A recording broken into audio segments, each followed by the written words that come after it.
les decía yo que la Torá que recibió Moshe y que sabemos redactó Moshe, ahora lo tenemos esto por tradición oral, como nos hace saber aquí el Pirkei Avot.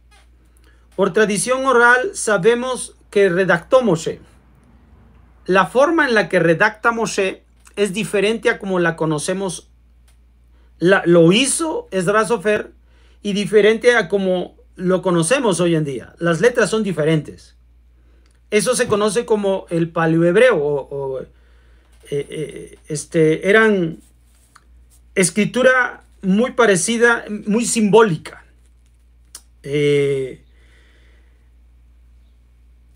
Y por esa razón es que el Zohar explica que está comenzando con la letra Bet. Ha roto el silencio Moshe Rabenu con la letra Bet. Porque la letra Bet precisamente significa casa, porque es un simbolismo.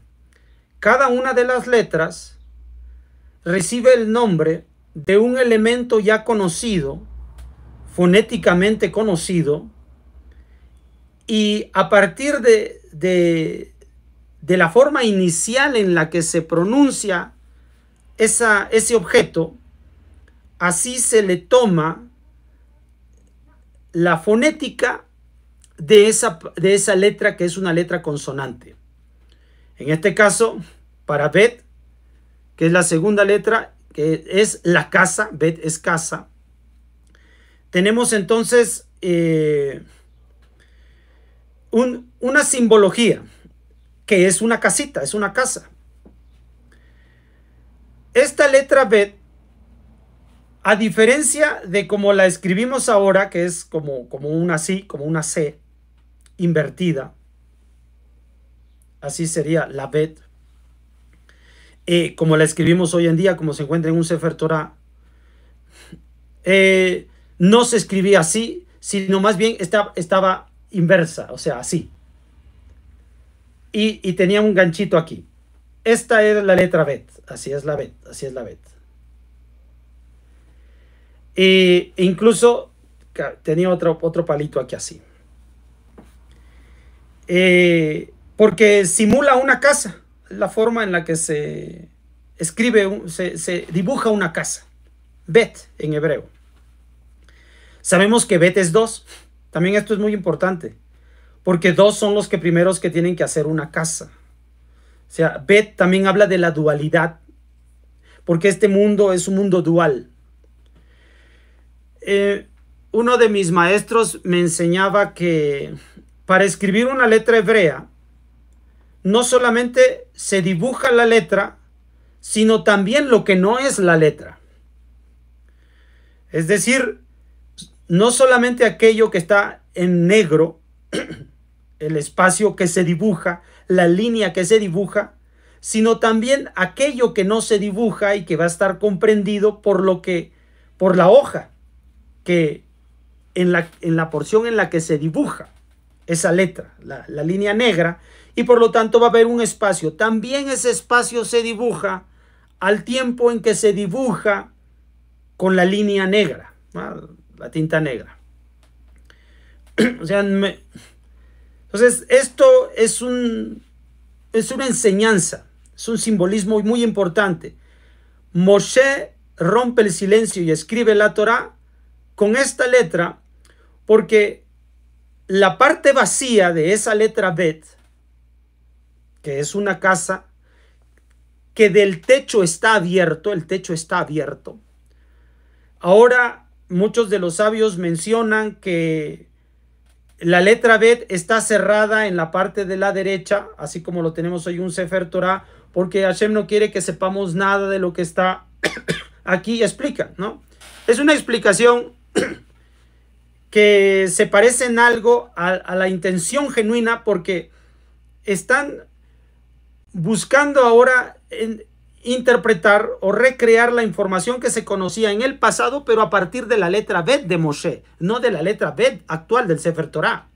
La letra Bet de Moshe, les digo, está abierta en su techo, en una porción está abierta en su techo, porque significa que el mundo superior entra por la parte no dibujada de la letra Bet, donde no está la tinta negra, que tiene un espacio abierto, entra en la parte no dibujada y se introduce y comienza a hacer un giro interno, e inmediatamente se conecta con la letra ya dibujada, y esta letra dibujada, ya en negro, va a terminar yéndose hacia arriba. Esa es la letra Bet. Esa es la letra Bet. Entonces comienza del mundo superior, viniendo el flujo divino que va a formar este mundo, Bereshit. Es eso que no se ve, es lo que llamamos la letra Aleph. Por eso es el silencio. Por eso eso viene de arriba, del mundo superior. La Aleph representa, la palabra Aluf representa al único, a Hashem. De ahí que por eso él se va a nombrar Eye Asher Eye, yo soy el que soy, con Aleph al principio. Entonces, de él procede este mundo. Este es el significado. Y por eso rompe Moshe Rabenu todo el silencio, porque así Hashem viene del silencio, viene este mundo de Hashem, y haciendo un giro, se transforma en este mundo, un mundo dual, que es la letra Bet. Bet significa, es casa, porque significa un lugar. Entonces, así se hizo un lugar en este mundo, viniendo directamente de Akadosh Baruj Hu. Ahora, vemos que esta se transforma en una línea negra ya, que ya es la letra Bet propiamente. Este mundo dual entra, pero se redirige hacia el cielo. Esto es el momento en que esta dualidad vuelve a Kadosh Baruj Hu. De eso se trata toda la Torah. Y esta es la razón por la cual debemos entender lo que yo estoy diciendo. Como les he mencionado, la parte inicial de este video, que por alguna razón fue interrumpido, esta es la clave para que nosotros podamos interpretar la Torah de Moshe, y cualquier documento que hable de la información de Hashem. No importa si este documento puede estar dentro de los libros de Enoch, dentro de los libros de Tobías, que es deuterocanónico, de los Macabeos, que también es deuterocanónico, si es la Mishnah, si es el Talmud, si es el Zohar, si es el propio Nuevo Testamento. Porque esto es el pensamiento judío.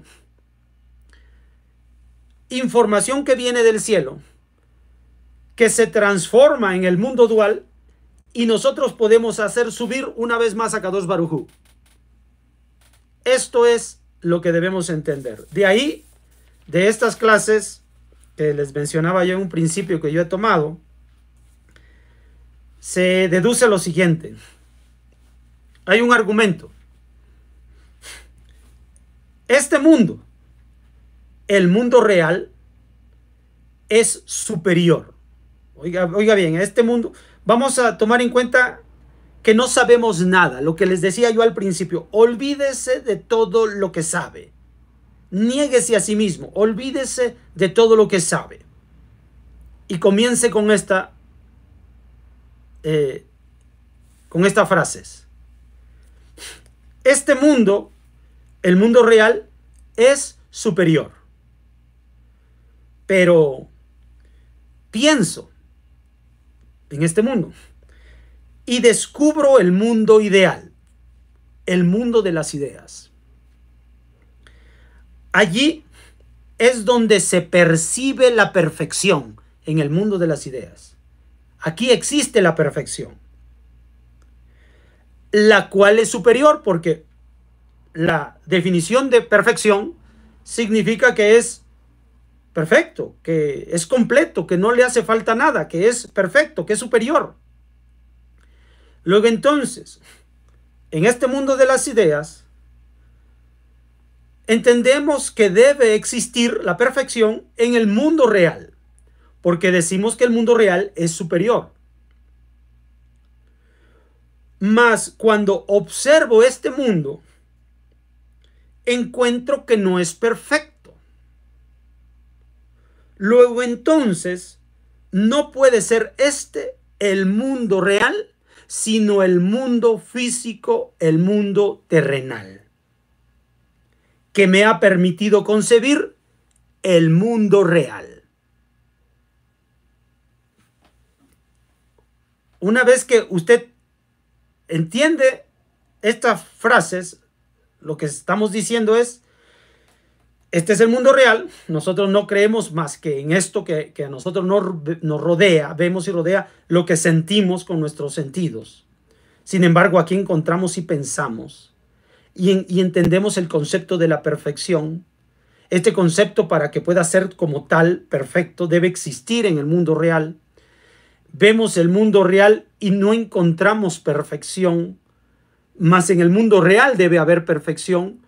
Así que entiendo que este no es el mundo real, sino el mundo terrenal. Pero aquí ahora, gracias al mundo de las ideas, encuentro que hay el mundo real. Es decir, estamos viviendo en un mundo terrenal y físico, pero que me lleva al mundo superior, al plano superior, al mundo real. Esta es la idea principal para volver a la divinidad. Entonces, Moshe, con esto en mente, letra Bet, ese mundo real, el mundo de Hashem, es el que baja por la letra Bet en el espacio abierto del techo, que está vacío, la letra que no es letra, pero que es también parte de la escritura de la letra, se luego transforma en letra, que es la letra Bet, que es una dualidad, por eso este mundo es dual, el día y la noche, como dice la Torá, y incluso están los 6 días y el Shabbat, la dualidad. Entonces, luego, ¿cómo volvemos a través de este mundo real, este mundo terrenal, y llegamos al mundo real? Esto es lo que escribió Moshe. Por lo tanto, entendamos, toda redacción de la Torá, toda redacción del judaísmo contiene hechos, pero los hechos que se describen en el mensaje de la Torá y del mensaje de cualquier sabio judío, sobre todo de esta época intertestamentaria, lo que se describe como hechos son cosas que en el mundo terrenal son sagradas para que podamos llegar al mundo de las ideas. Es decir, todas las cosas que nosotros hacemos, físicamente hablando, dan a conocer un mensaje en el mundo de las ideas. Es decir, a través de este acto kadosh, de este acto santo, yo voy a tener conocimiento. Es decir, voy a tener ideas. ¿Ideas con qué objetivo? Cuando la Torá escribe ideas, es decir, no hechos, no cosas que sucedieron, no actos, sino ideas, lo que está buscando es proyectarnos hacia el mundo real, al mundo de Hashem, al mundo superior. Así que lo que se redacta en Moshe, y de ahí todos, por eso dice, y lo transmitió a cada uno de ellos, significa que les enseñó esta herramienta. Y esta herramienta es todo lo descrito en la Torá como hechos, es para que entendamos ideas. Y todo lo escrito en la Torá como ideas es para que comprendamos el mundo que viene. ¿Ya?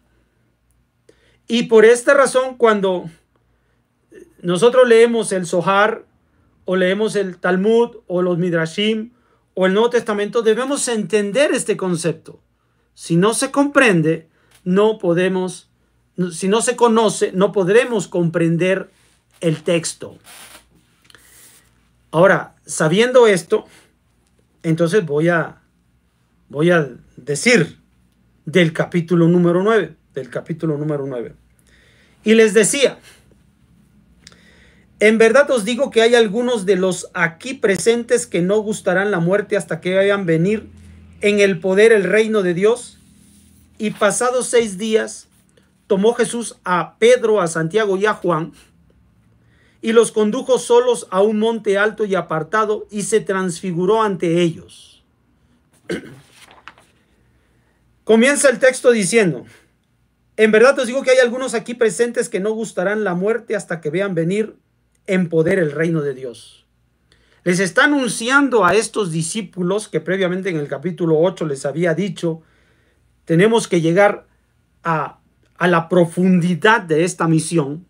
Para esto ustedes tienen que tener una mente diferente, tienen que entrar en metamorfosis, que es la palabra que se usa para decir que Jesús se transfiguró, o sea, entró en metamorfosis, se dio una metamorfosis de Jesús, un cambio.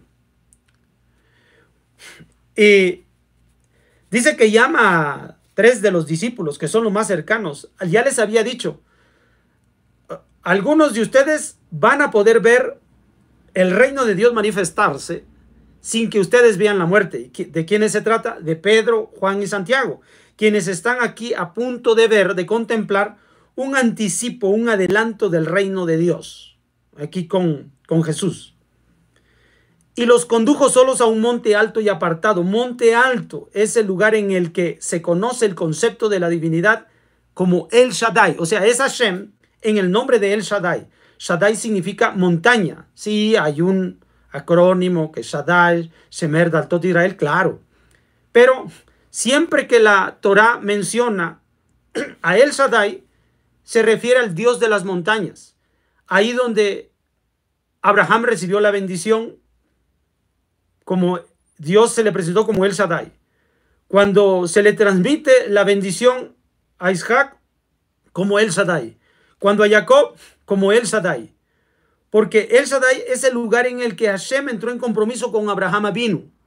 Por esta razón, si se presenta en el monte, es porque tiene que ver una revelación con los padres, con los ancestros.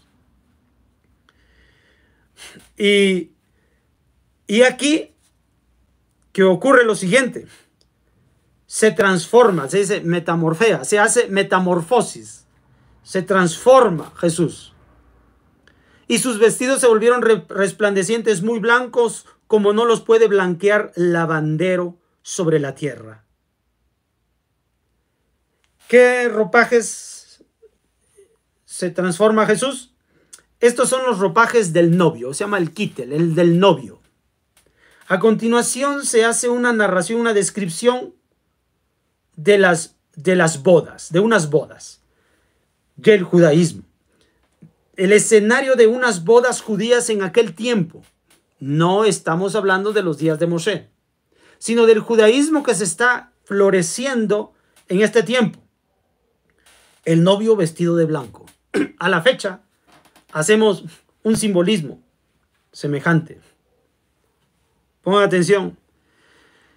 Y se les aparecieron Eliyahu y Moshe, que hablaban con Jesús, y tomando Pedro la palabra dijo a Jesús, Rabí, qué bueno es estarnos aquí, hagamos 3 tiendas, una para ti, una para Moshe y una para Eliyahu. ¿Quiénes son los que se presentan? Eliyahu y Moshe. ¿Por qué se presentan Eliyahu y Moshe? Porque son unas bodas. El testigo del novio, de acuerdo a la tradición, es Eliyahu Hanabí. ¿Qué es lo que hace el testigo del novio? Prepara la boda para el novio. Hace los preparativos. El novio no interviene. El que interviene es el organizador de parte del novio. A este se le conoce como la figura de Eliyahu Hanabí. Él es el que se simboliza hoy en día en una boda judía teniendo un testigo de parte del novio que se va a encargar de que toda la organización de las bodas esté hecha de acuerdo con el plan, de acuerdo con el convenio de la boda y lo que es la boda en sí. ¿Por qué Moshe? Porque Moshe es el testigo de la novia. Por eso cuando el novio va a tomar a la novia, le dice, yo he aquí que yo te tomo a ti según la ley de Moshe. Es decir, que Moshe es el testigo para que se lleven a cabo las cosas. Está dando testimonio de que la mujer va a recibir, la novia va a recibir todo lo prometido en la ley de Moshe. El novio y la novia. Bien. Entonces, este es el escenario. Por eso dice el texto. Y tomando Pedro la palabra, dijo a Jesús, Rabí, qué bueno es estarnos aquí. Hagamos 3 tiendas, una para ti, una para Moshe y una para Eliyahu. Estas tiendas, ya durante la celebración de la boda, son los puestos en donde cualquier situación de la boda tiene que ir a arreglarse, a resolverse. Cada quien tiene estos puestos. Así son, digamos, los invitados del novio y los invitados de la novia. Y ahí se dirigen todas las cosas durante la boda. Cualquier consulta, cualquier cosa, cómo sigue, qué es lo que se va a hacer ahora. Cualquier consulta se hace en esos puestos, en esas enramadas. Una para Moshe y una para Eliyahu, dice, vamos a hacer esto. No sabía lo que decía porque estaban espantados. Entonces, él, en este momento, Pedro está pensando que la conclusión del reino de los cielos está llegando allí. Él no sabe que es un anticipo. Sabe que la conclusión del reino tiene que ver con una celebración de bodas, en donde van a estar reunidos estos 2 testigos. Sabe que se tienen que poner los puestos, donde van a estar el testigo del novio y de la novia, y por eso busca hacerlo. Pero no sabe lo que está pasando porque está en una visión. Y se formó una nube que los cubrió con su sombra y una voz se dejó oír desde la nube. Este es mi hijo amado, escuchadle. Aquella palabra que solamente oyó Jesús personalmente, individualmente en el Jardín, ahora ya la conocen ellos 3. Es Jesús el escogido para llegar a ser el rey para Israel. Eso es lo que está sabiendo ahora Pedro, Santiago y Juan.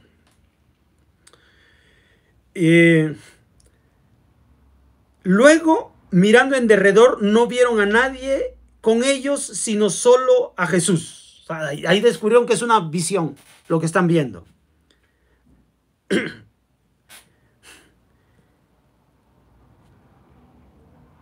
Y bajando del monte, o sea que está en relación con la promesa a los patriarcas, les prohibió contar a nadie lo que habían visto a través de aquella visión hasta que el Hijo del Hombre resucitase de entre los muertos. Es decir, que esto solo se debe saber hasta la resurrección de los muertos, es cuando deben ellos hablar sobre el reino de Dios, que significa todo lo que ellos han visto. Y guardaron aquella orden y se preguntaban qué era aquello de cuando resucitase de entre los muertos. Recuerden que ellos tienen que adquirir una nueva mente.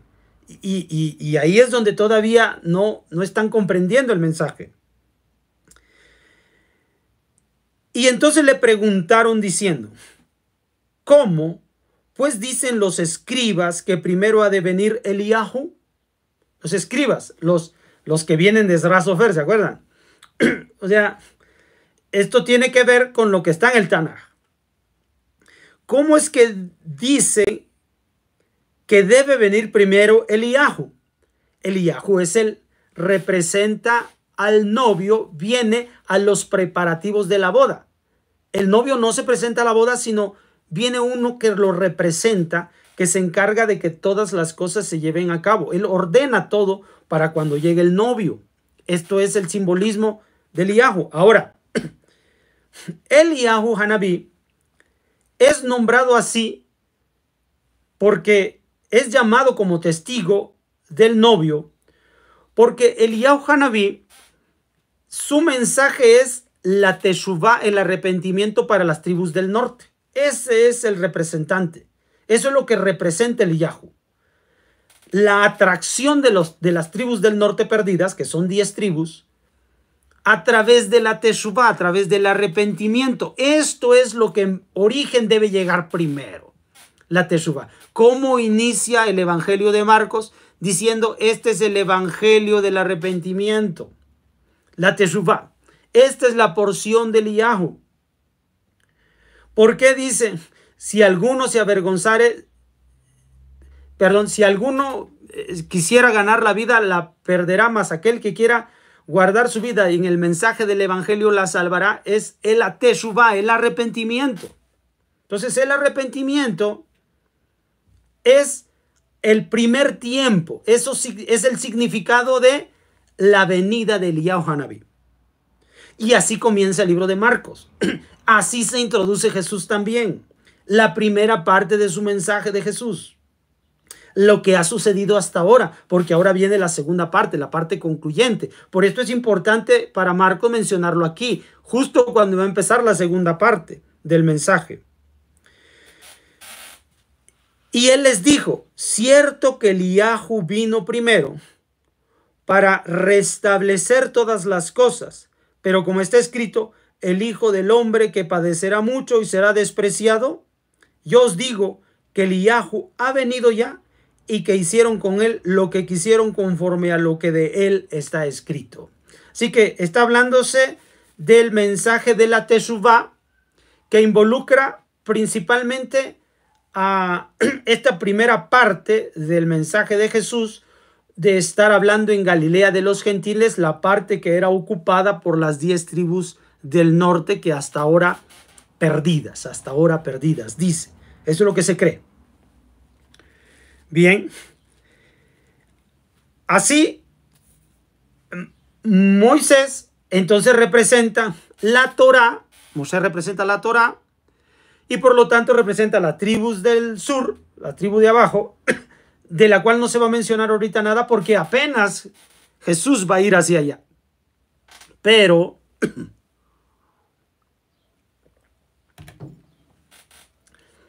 habla en lo que uno de los que aquí fue testimonio de este acto de la metamorfosis,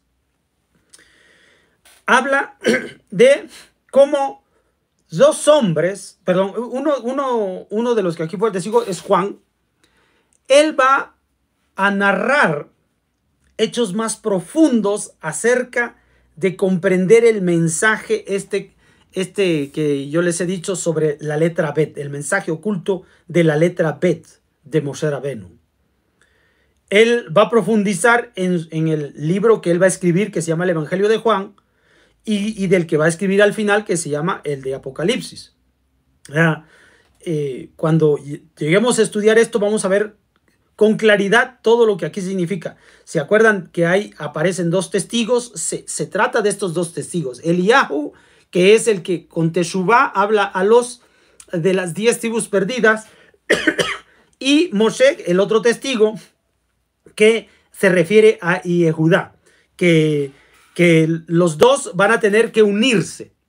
Esta unión es la unión matrimonial, el único vínculo, la unión que nos va a permitir llegar a Kadosh Baruj Hu es una unión espontánea, es una unión en libertad, en completo libre albedrío, en el estar allí porque queremos estar allí. Esa es la unión entre el uno y el otro, y esto debe suceder entre las 10 tribus de Israel y la tribu de Yehudá, o las 2 tribus de Yehudá que representa a Yehudá. Entonces, de esto habla el libro de Apocalipsis. Ya hablaremos de ello cuando estemos en esto. Pero aquí se menciona el caso de Eliyahu, porque todos los discípulos saben que tiene que venir Eliyahu primero, y esto significa, como ustedes ya lo han sabido, esto es una visión. La visión es una idea, y la idea es para abrirnos al mundo real, al mundo de Akadosh Baruj Hu. No pensemos que estas cosas sucedieron así. Eso, ustedes han visto, Shemuel se presentó ante Shaul. El Talmud muchas veces menciona que se presenta Eliyahu Hanabí. El Zohar menciona que se presenta Eliyahu Hanabí. El Nuevo Testamento menciona que se presenta Eliyahu Hanabí. ¿Por qué se menciona tanto la presencia de Eliyahu Hanabí en estos distintos documentos de diferente origen? Sí, todos judíos, pero diferente origen al final de las cosas. Porque es lo que se estaba desarrollando en aquellos días. Así que no piensen que está ocurriendo aquí algo fantástico. No, está en el mundo de las ideas. Y si está en el mundo de las ideas, significa que nos está hablando del mundo real. Esto es el concepto. Para que podamos interpretar lo que aquí está escrito. De lo contrario, nos vamos a equivocar, y por esa razón mucha gente piensa que este documento es un documento errado. Porque más bien lo que no tiene es conocimiento. Ignora la forma de redacción que había en aquellos tiempos para el pueblo judío. Solamente aquel que está educado dentro de este pueblo puede perfectamente ver todas las cosas que escribe otro antes el mensaje, cómo el mensaje se encuentra ahí escondido. Así entonces, vamos a terminar concluyendo. Y viniendo a los discípulos, vio a una gran muchedumbre en torno a suyo y a los escribas que con ellos disputaban. Y luego toda la muchedumbre al verles se quedó sorprendida, y corriendo hacia él les saludaban y les preguntó: ¿qué disputáis con ellos? Y él le dijo, uno de la muchedumbre: Maestro, te he traído a mi hijo, que tiene un espíritu mudo, y donde quiera que se apodera de él, le derriba y le hace echar espumarrajos y rechinar los dientes, y se queda rígido. Y dije a tus discípulos que lo arrojasen, pero no han podido. Y les contestó diciendo: oh generación incrédula, ¿hasta cuándo habré de estar con vosotros? ¿Hasta cuándo os tendré que soportar? Traédmelo. Generación incrédula. En el mensaje que él ha dado a conocer hace poco. O sea, esto que causa la transformación de la mente. Traédmelo. Y se lo llevaron. Y en cuanto lo vio, le agitó el espíritu, y arrojando en tierra se revolcaba y echaba espumarrajos por la boca, y preguntó a su padre: ¿cuánto tiempo hace que le pasa esto? Él contestó: desde la infancia, y muchas veces le arrojan el fuego y en el agua para hacerle perecer. Pero si algo puedes, ayúdanos por compasión hacia nosotros. Díjole Jesús: si puedes creer, todo es posible al que cree. Y al instante, gritando, dijo al padre del niño: creo, ayuda a mi incredulidad. ¿Qué es esto? Creo, ayuda a mi incredulidad. O sea, cree, pero no puede trascender todavía. Ayuda a mi incredulidad. ¿Por qué dice la fe? ¿Por qué de repente es una fe corta? ¿Por qué no tiene tantos alcances? Si estamos hablando del pueblo hebreo, del pueblo de la fe, ¿por qué no están sucediendo estas cosas como comúnmente suceden? Porque ya es hora de transformar la mente. En un principio los discípulos fueron e hicieron grandes milagros cuando fueron enviados por Jesús a distintas comarcas, y se hicieron milagros para el inicio de esta misión. Pero cuando estamos a punto de entrar a la parte última, final, determinante, es necesario que se desarrolle más esta fe a la que estamos nosotros hablando. Olvida todo lo que sabes hasta ahora y prepárate para recibir el verdadero mensaje de parte del cielo. metamorfosis, transfigura tu mente, tus pensamientos, tu fe. Y viendo Jesús que se reunía mucha gente, mandó al espíritu impuro diciendo: espíritu mudo y sordo, yo te mando, sal de él y no vuelvas a entrar más en él. Y dando un grito y agitándole violentamente, salió y quedó como muerto, de suerte que muchos decían: está muerto, está muerto, niéguese a sí mismo. Te vas a alborotar, te vas a agitar, porque recuerde que todo esto es un simbolismo. Te vas a agitar, te vas a revolcar, porque tu fe está siendo conmovida. Está siendo conmovida. Ahora, pero si eres bien guiado, si estás bien educado, bien instruido, vas a levantarte, vas a salir de allí. Y no como muchos casos que les digo que está sucediendo. Como no comprenden en realidad el mensaje del Nuevo Testamento, sino de los dogmas cristianos, ahí están separándose de su fe, porque no conocen. Solo han creído, pero en una religión, la religión cristiana, no en el Nuevo Testamento. Luego dice el texto: y está muerto. Pero Jesús, tomándole de la mano, lo levantó y se mantuvo en pie, que es lo que le digo que se necesita, un maestro que los dirija así. Y entrando en casa, a solas, le preguntaban los discípulos: ¿por qué no hemos podido echarle nosotros? Les contestó: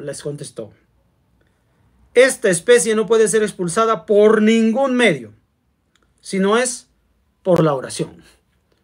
Si no es por la oración. ¿Qué es la oración? O sea, todos oramos. Nuestro pueblo ha orado siempre. Estos discípulos han orado antes. Abraham vino, oraba, Isaac oraba, todos han orado. Nosotros oramos todos los días, mañana, tarde y noche. Oramos. ¿Por qué no suceden estas cosas? Porque la oración es una idea que nos lleva a la realidad.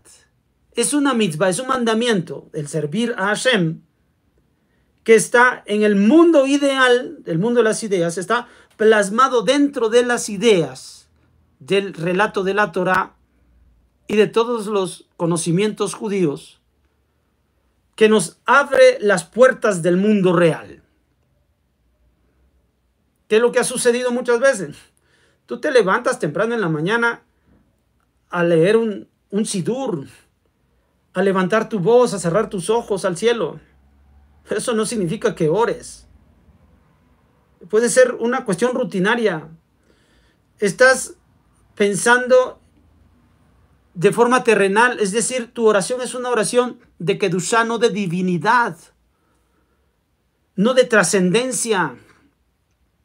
Seguro todos oraban, los discípulos oraban. ¿Por qué Jesús le responde?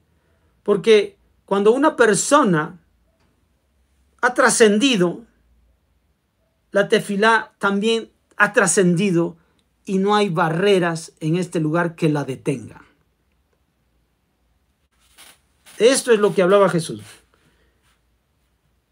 Y ahí que es importante que nosotros comprendamos. Una cosa es que nosotros nos levantemos a hacer tefilá todos los días, oración todos los días. Pero eso es en un orden, está en un orden de una actividad santa, de un acto santo.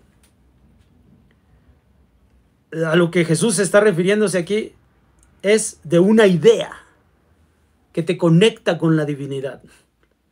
Tú ves el rito, y tefilá y el sidur, lo que hacemos todos los días.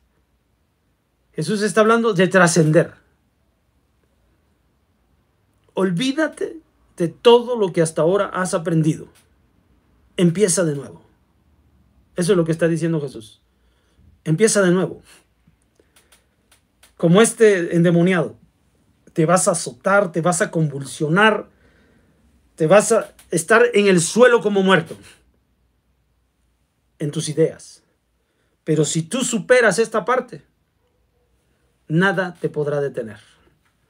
Nos vemos hasta la próxima. Shalom.